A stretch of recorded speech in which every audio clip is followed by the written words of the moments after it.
Bem-vindo no programa Imotissimo. Esta tarde, Portugal estará no centro das atenções. Mas primeiro, devo falar de Pombal, a minha terra natal. No centro de Portugal, esta terra é muito bonita. Está lá perto da praia, você pode passear lá na calma e pode comer bons pastéis de nata de manhã, quando o sol aparece. Mas, não posso vos explicar, você que tem que lá ir. Pega no avião, 1h30 de avião, chega lá, muita... Ça va, Fabio? Bah oui. Ça va, tu te gênes pas? Tu veux faire une émission en portugais? Bah on parlait du Portugal, alors je me suis dit pourquoi pas... Oui, je vais c'est vrai, défendre- tu as raison, il vaut mieux parler du Portugal en portugais, mais Bah oui. tu vois, regarde, les gens qui sont installés ici ont peut-être envie d'entendre parler du Portugal en français. Et puis, en fait, alors, je sais que tu es passionné par ton pays, Fabio, hein, Il est beau, hein. mais il Il est est petit, mais il est magnifique. beau. Et vous allez découvrir, c'est vraiment un magnifique pays. Il a beaucoup d'avantages, beaucoup d'atouts que vous allez découvrir dans un instant. Mais je vais vraiment avoir besoin de toi, tu vois, Ouais. Fabio, mais pas ici. Ah, Pas, là-bas. non, oui, derrière la Ah. caméra, pour accueillir nos invités, pour les filmer. Mais j'ai encore beaucoup de choses à dire. Je sais que tu es Ça suffira passionné. pas une après-midi. Hein. Non, d'accord. Des journées, des semaines entières, je te promets, on va le faire. Mais pour le moment, j'aimerais bien que tu ailles On fera une émission spéciale avec moi. derrière la caméra, parce qu'on va recevoir dans un instant Bruno Cavaco, qui est consul honoraire du Portugal, et Laurent Marionnet, qui est le directeur général de la CCI luso-française. Donc, ils vont nous expliquer les atouts, les challenges, Donc, ça va m'intéresser. du Portugal. Évidemment que ça va D'accord. t'intéresser, même si tu connais plein de choses de ton pays et de ta magnifique région. Et je Pombal, te hein. promets, Pombal, regardez on sur va en Google. après. parler, on va en parler tout à l'heure. Allez, tu me laisses la place maintenant. Merci Fabio, merci. Tu vois, on va parler du modèle portugais. Voilà, ça c'est un beau modèle, Fabio Martins. Très beau modèle. À tout de suite. Portugal campeão da Europa. Allez, merci. Au revoir Fabio. Merci. Et la Tu France, sais, un champion du monde.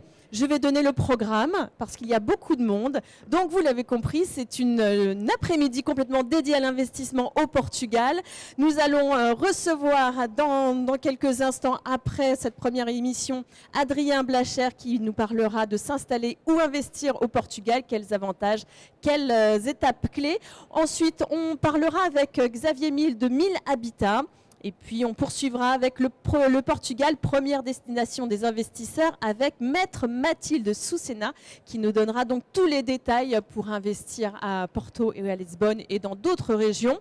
On poursuivra ensuite, alors là, ce sera un peu plus technique, avec le système fiscal et la gestion de votre projet avec Alain Muller, qui nous présentera donc l'ISC Portugal, etc. Il y aura beaucoup d'éléments à bien retenir. On continuera toujours avec Alain Muller pour parler de bien préparer votre installation au Portugal.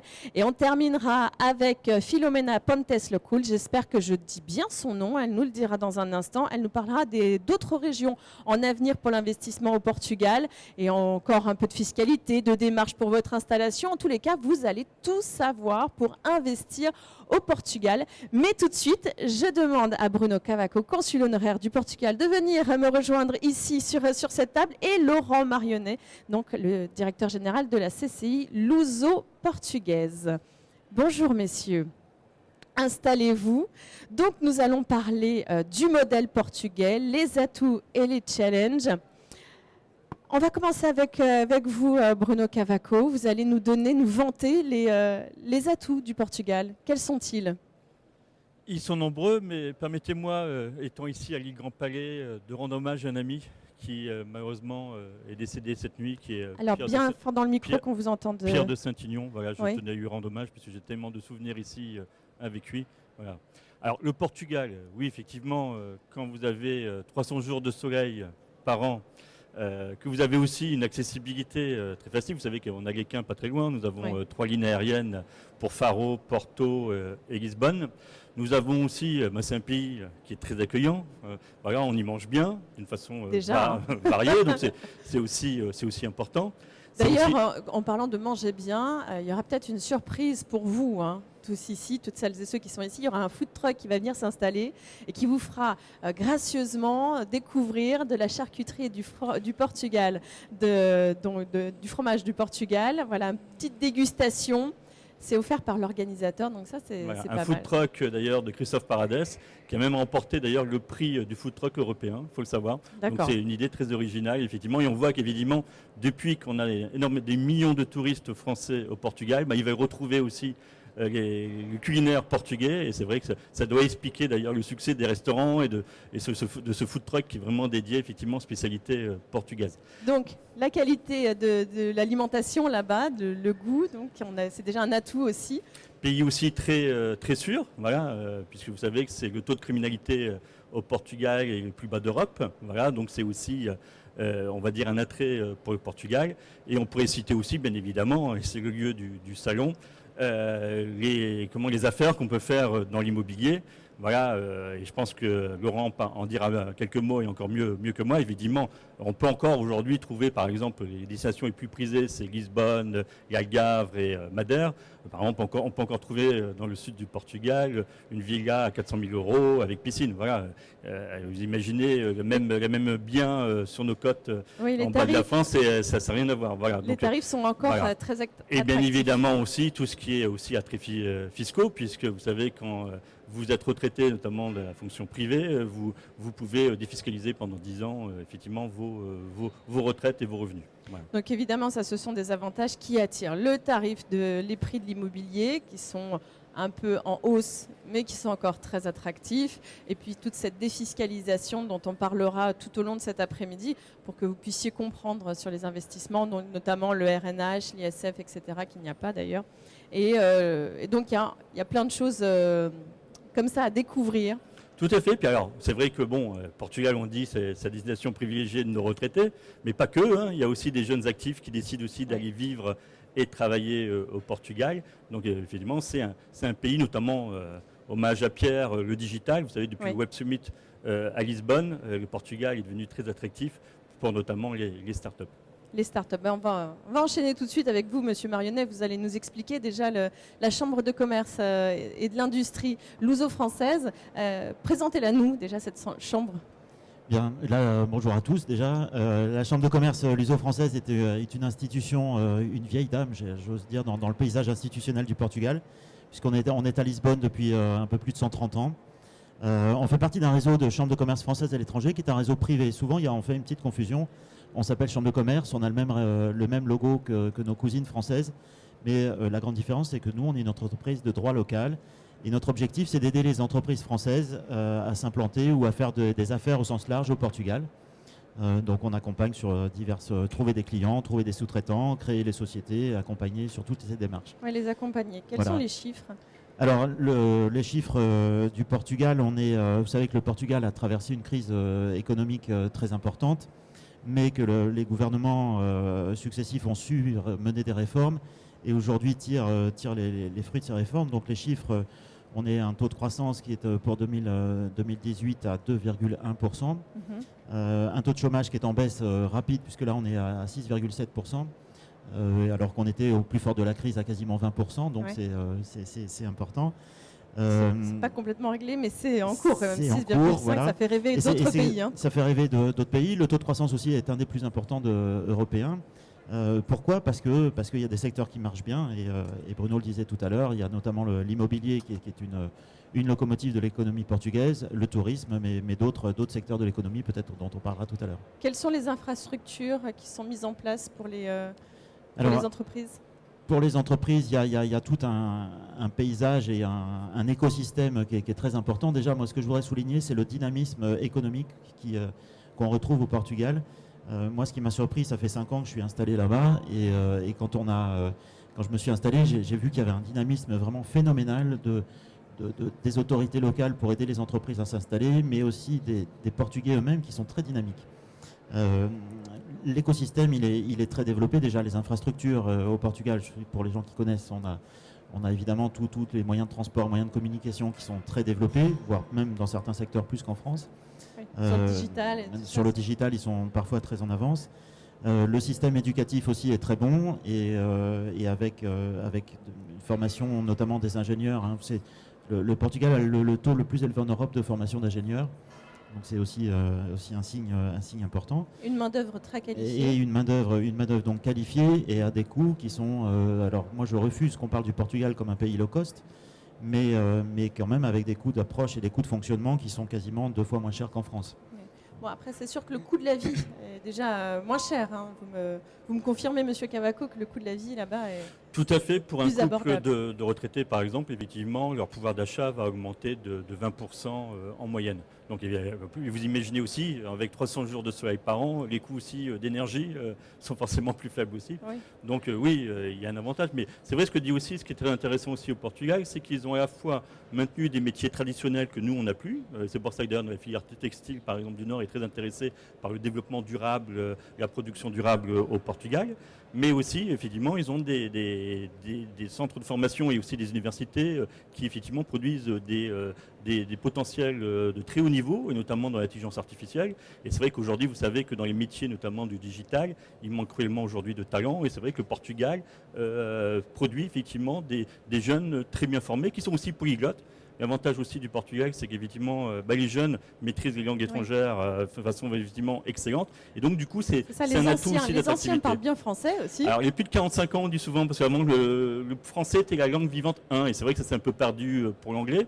Mais on trouve encore aujourd'hui des personnes effectivement qui parlent français. Et c'est vrai que maintenant, avec ce retour des investisseurs, aussi des touristes et des retraités français, je pense qu'effectivement, le français va revenir de bon train. Comment d'ailleurs ils prennent le fait que les Français viennent investir au Portugal? Ils le prennent bien? Alors, en même temps, c'était un choix quand même de développement. N'oubliez pas que le Portugal, comme la Grèce, l'Espagne, étaient en difficulté. Effectivement, c'était un choix. L'investissement, ça permet aussi le développement économique.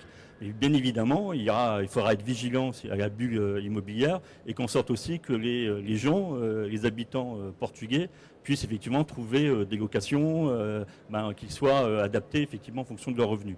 Donc ça, je pense que le gouvernement, il sera vigilant. Aujourd'hui, quels sont les chiffres des Français qui viennent installer leur entreprise au Portugal? Est-ce qu'on a déjà un retour? Alors c'est toujours un peu compliqué au Portugal d'avoir des chiffres parce que le gouvernement portugais communique très peu sur les chiffres. D'accord. Mais en termes de... Alors nous, à la Chambre de commerce française, on a à peu près 500 entreprises enregistrées au Portugal.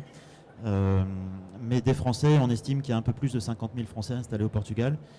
Mais la population de retraités, la population de professionnels, c'est très dur d'avoir les chiffres. C'est Donc, difficile je ne peux pas répondre précisément, de faire les malheureusement. catégories entre socioprofessionnels, retraités, compliqué. etc. Pour l'instant, c'est un petit peu compliqué. Parlez-nous des secteurs porteurs.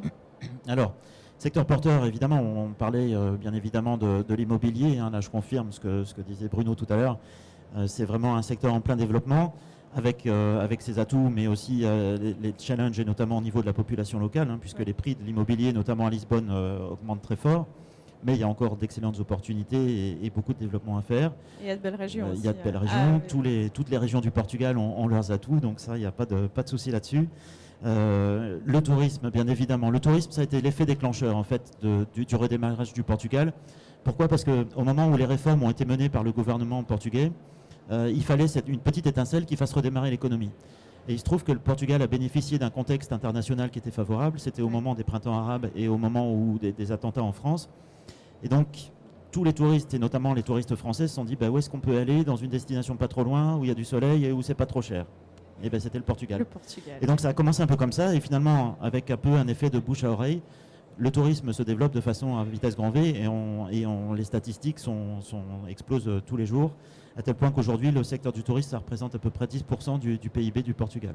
Mais on voit de toute façon, on n'a qu'à regarder autour de nous, toutes les personnes qui sont installées autour de ce plateau télé pour assister aux conférences sont très nombreuses à venir vous écouter pour justement comprendre ce qu'il se passe au Portugal. Donc vous voyez, là, on sent cette émulsion qui arrive pour le Portugal. Et c'est vrai qu'en préparant moi toutes ces émissions dédiées au Portugal, je me suis dit, tiens... Je vais me poser au moins aussi des petites questions. Pourquoi pas aller au Portugal? L'audiovisuel, non, il n'y a pas... Alors, aussi. Moi, je dis toujours que les meilleurs ambassadeurs, c'est justement les touristes français qui vont là-bas et qui reviennent satisfaits. Et du coup, effectivement, comme tu disais, Laurent, ça entraîne effectivement derrière je veux dire des touristes. Bon, ce que je voudrais vous dire aussi, c'est que par rapport aussi à l'économie portugaise, c'est vrai que, parce qu'il faut faire aussi un lien, puisqu'on est aussi à Lille, on est dans les Hauts-de-France, il y a des clusters. Vous savez que le Portugal est très en vogue sur les développements durables, les énergies renouvelables, l'industrie 4.0, le design. Nous, on va être Lille, capitale du design. Donc il y a aussi des pans, des liens aussi à créer entre le Portugal, Lille et la région des Hauts-de-France. Et c'est ça qui est intéressant, effectivement, c'est de valoriser bien évidemment le Portugal, mais de dire aussi, nous ici en Hauts-de-France, on a aussi déjà une communauté importante. Hein. Vous savez qu'on est la première communauté européenne en région de France, mais il y a aussi des liens à créer. Et c'est ça qui est intéressant aussi, de faire aussi ce genre d'événement ici à Lille. Oui, mais d'ailleurs, il y a une agence immobilière 1000 Habitat qui viendra tout à l'heure sur ce plateau, qui a une agence qui est à Pignon-sur-Rue, à Lille, et qui propose vivre au Portugal avec plusieurs logements, plusieurs biens au Portugal. Donc on le découvrira tout à l'heure. On va parler des autres secteurs comme l'automobile, l'aéronautique, le textile, les start-up. Oui, alors il y a d'autres, évidemment. Ça, on a parlé des deux secteurs principaux, mais le Portugal a su conserver une industrie traditionnelle, on va dire, notamment le secteur du textile. Et là, en effet, il y a des synergies importantes entre la région nord ici et le Portugal, notamment une redynamisation du secteur textile, puisqu'il y a des entreprises qui se sont relocalisées au Portugal, en raison notamment de la crise dans les pays du Maghreb, mais aussi pour des raisons logistiques et de qualité sur des marchandises qui provenaient à l'origine d'Asie et qui maintenant sont fabriquées au Portugal. Oui, ils sont allés voir si l'herbe était plus verte ailleurs et finalement, voilà. Et en fait, ils reviennent. elles sont revenues. Secteur de la sous-traitance mécanique, automobile ou aéronautique, là, secteur très traditionnel aussi, mais il y a vraiment un réel savoir-faire au Portugal. Vous savez que dans l'automobile, par exemple, tous les grands constructeurs français sont implantés au Portugal depuis très longtemps. Et l'aéronautique se développe aussi à vitesse grand V. Alors ça, c'était un peu ma surprise quand je suis arrivé au Portugal. Il y a une industrie aéronautique parce que vous avez Embraer, qui est le constructeur brésilien, et autour de lui des sous-traitants, et notamment des Français qui viennent s'implanter. D'accord.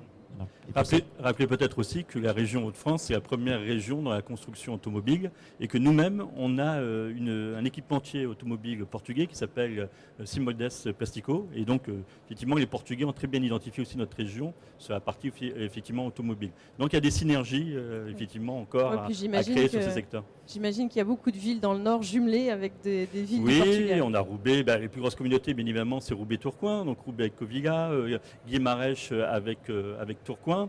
Et on a aussi des jumelages en cours entre Huascal et Villanova de Famalicão. Donc il y a des choses qui existent, mais qu'on va encore avec Ajustrel. Voilà, donc il y a des choses qui existent, mais qui vont encore s'amplifier, qui prouvent du coup, évidemment, que le Portugal est identifié pas que sur le tourisme, mais comme un partenaire européen, il ne faut pas l'oublier, important justement dans le développement économique. Il y a toujours une dette assez élevée au Portugal. Donc ça va être bénéfique pour celles et ceux qui souhaitent investir en termes d'entreprise. Oui, en termes d'entreprise, mais en termes d'économie globale ou de macroéconomique du Portugal, c'est vrai que on parle beaucoup du Portugal et de l'essor économique au Portugal, mais il faut toujours garder dans un coin de la tête que le pays reste quand même soumis à une dette colossale, qui est autour de 120, quasiment 130% du PIB aujourd'hui. Et qui aujourd'hui, si jamais les taux d'intérêt devaient augmenter, serait un risque pour le pays. Bon, néanmoins, ça reste quand même. Le Portugal reste un exemple de oui. Non, mais tout ce que le pays a pu faire pour justement se redresser. Le pays a mis en place des réformes, a su faire des réformes au moment où il fallait les faire, contraint et forcé, parce que c'était. Comme ils ont fait appel à des financements internationaux, pour pouvoir bénéficier de ces financements internationaux, ils ont été obligés de faire des réformes. Ils les ont faites. Et ça s'est fait dans un esprit relativement serein. Ça aussi, c'est un esprit positif, une caractéristique du Portugal, c'est que le peuple portugais est un peuple qui n'est pas vindicatif, ou tout au moins pas autant que les Français, sans vouloir faire de politique. Mais ces réformes, elles se sont faites dans une ambiance relativement sereine, parce que je crois que le peuple portugais avait compris de toute façon qu'il n'y avait plus de choix.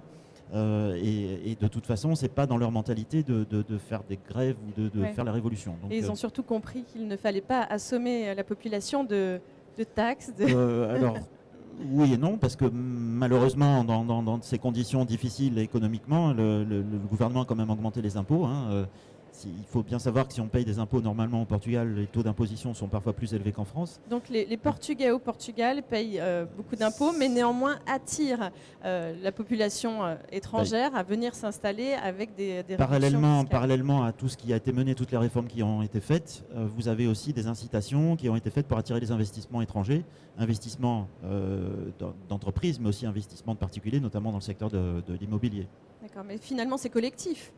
C'est les Portugais avec les étrangers qui viennent s'installer et investir au Portugal pour que ça crée une émulsion, pour que tout le monde s'en sorte.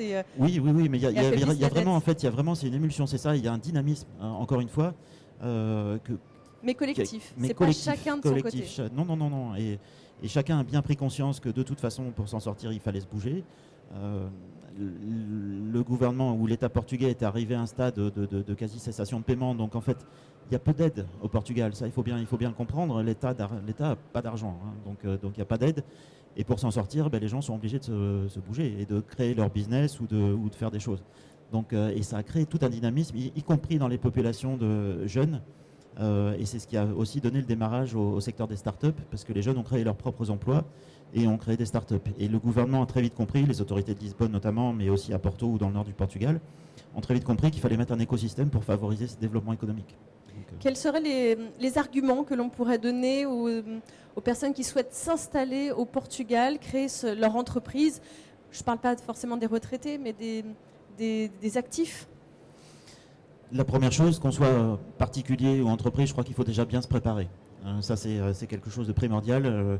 Il faut préparer son départ. On reste dans un pays européen, mais malgré tout, c'est un pays étranger, donc avec des lois différentes, avec des réglementations différentes, auxquelles il faut s'adapter. Donc ça, c'est la première chose. Ensuite, il faut avoir un peu de capital, parce que malgré tout, pour s'installer, que ce soit même pour acheter un bien, où le secteur bancaire reste aussi assez faible, donc est assez frileux pour prêter. Donc là aussi, il faut bien préparer son business plan, comme on dit, quand on est une entreprise. Et puis après, venez voir la Chambre de commerce et on vous expliquera le reste. Vous accompagnez les entreprises qui souhaitent s'installer. Voilà, exactement, d'accompagner les entreprises qui souhaitent s'installer au Portugal. Et on fonctionne comme un club d'affaires. On a aussi des partenaires, quelques-uns qui sont avec moi aujourd'hui sur notre stand, qui peuvent accompagner tout le développement des entreprises françaises au Portugal. Et pour celles et ceux qui n'ont pas la chance d'être ici sur Imotissimo, de quelle manière est-ce qu'elles vous contactent? En allant voir notre site internet ccilf.pt. Et là, vous trouverez toutes nos coordonnées, toutes les prestations. LF pour luso-française. cciluso-française.pt. D'accord. Et où est-ce que vous êtes situé? Vous êtes là-bas. Alors notre siège est à Lisbonne et on a aussi un bureau à Porto. D'accord. Est-ce que vous avez envie de donner un petit mot de conclusion, Monsieur Cavaco? De dire, oui, effectivement, pour les entreprises étrangères, il y a quand même effectivement des facilités, notamment dans la création d'entreprises qui peuvent se faire à 24 heures. Il y a aussi des aides de plafonnement de revenus, de sources de revenus Portugal plafonnées à 20%. Donc, effectivement, il facilite aussi la venue d'investisseurs et d'entrepreneurs. Ça profite aussi à la population parce que ça crée aussi de l'emploi. Mais ce que je veux dire, c'est que la communauté portugaise et les Portugais, ce sont des entrepreneurs. Ça a toujours été des voyageurs, des exploreurs. Et j'ai envie de faire moi un zoom aussi à la communauté portugaise ici de la région, puisqu'on a créé au mois de décembre un Portugal Business Club. 90 chefs d'entreprise sont venus pour ce rassemblement. On en a encore beaucoup derrière qui veulent venir nous rejoindre. Je tiens d'ailleurs à saluer la présence de David Ribeiro qui m'a donné un sacré coup de main pour structurer effectivement ce Portugal Business Club. Donc oui, c'est dans l'âme des Portugais aussi d'entreprendre. Et c'est un pays, effectivement, je pense que dans les relations aussi entre ce que j'appelle moi les Hauts-de-France et le Portugal, on retrouve un peu des similitudes dans l'accueil. Voilà, moi j'avais dit un jour au président de la République du Portugal, le Nord-Pas-de-Calais, aujourd'hui Hauts-de-France, le Portugal est à l'Europe, ce que le Nord-Pas-de-Calais est à la France. C'est-à-dire on a des similitudes aussi dans l'accueil, et c'est peut-être pour ça que d'ailleurs que la communauté portugaise en Hauts-de-France est très bien intégrée. Merci infiniment, messieurs, d'être venus nous faire découvrir le modèle portugais. Vous aussi, vous avez découvert le modèle portugais de GM Media. C'est Fabio Martins, il est derrière la caméra. Merci infiniment. Dans un instant, je vais recevoir Adrien Blacher. Il va nous parler de s'installer ou investir au Portugal. Quels avantages, quelles étapes clés? Fabio, venez me rejoindre. Vous allez le traduire. La traduction, comment on dit la traduction? S'installer, morar ou investigar em Portugal. Quels sont os avantages? Je suis né ici, alors Oh non, tu parles très bien Je portugais. me débrouille. Merci maman, merci papa. Merci infiniment Fabio. Allez, on poursuit nos émissions dédiées au Portugal. Allez, à tout de suite.